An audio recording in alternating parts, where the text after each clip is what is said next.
I was a horrible student in high school. One of my biggest fears when I decided to go back to college was, of course, learning. What if I'm not going to pass? What if I cannot keep to a good level? What if I'm going to be the worst student in the class? My history in high school, it's not a good history. My grades in math were like all the time 5 and 6, and from the country that I come from, 5 is the grade to pass. So it was like a celebration when I was getting a 6. My fears were to the roof, especially when I was thinking about maths, because you see, in the course that I chose, computer science, software development, there is a big need of mathematics. But you see, the person that I was when I was doing the high school and the person that I am today are completely different people. So in the moment when I decided to go back to college, I began to study mathematics because that's what I knew that I'm not comfortable with. I was very bad at it. And the worst was that I was convincing myself that I cannot make any calculation in my mind. So I went on a website, it's called Sparks Notes.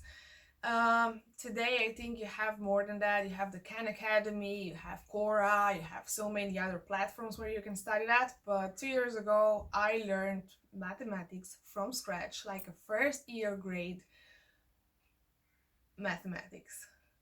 The operations, their order, parentheses, and so on. Before college started, I was pretty advanced with mathematics. Of course, just with what was on the website on Spark Notes.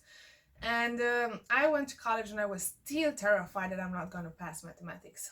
I want to see the level from where I was to where I went, and I was barely passing in high school. So from 5, I went to 9.8 in here, from a scale from 1 to 10 in both.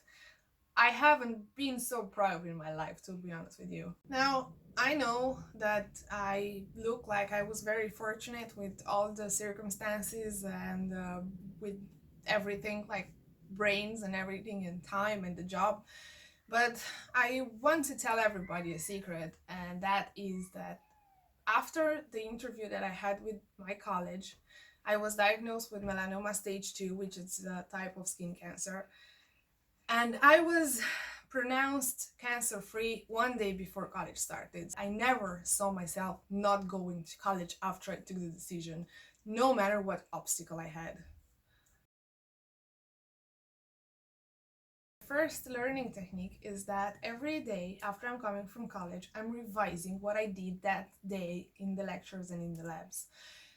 If I understood everything, I'm just revising. If I didn't, I'm going to go a little bit deeper to understand everything logically.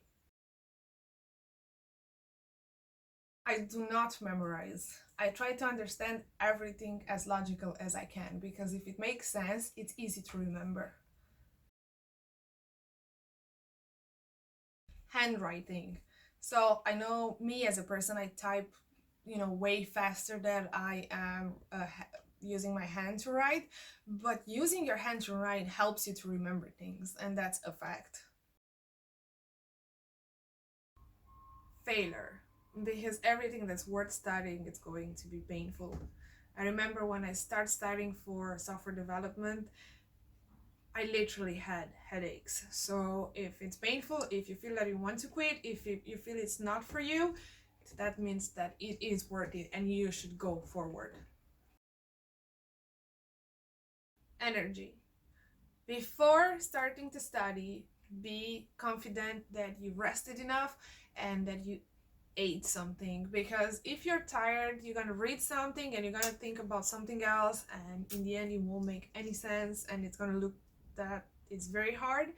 And eat healthy, give good food to your brain, give good food to your body as well.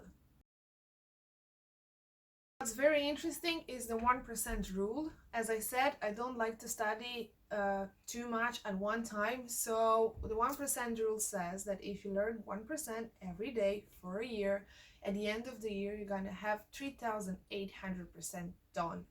So I know when you're receiving an assignment it looks a lot, but remember, doing a little bit every day is going to bring you to the finish line, and with a good result.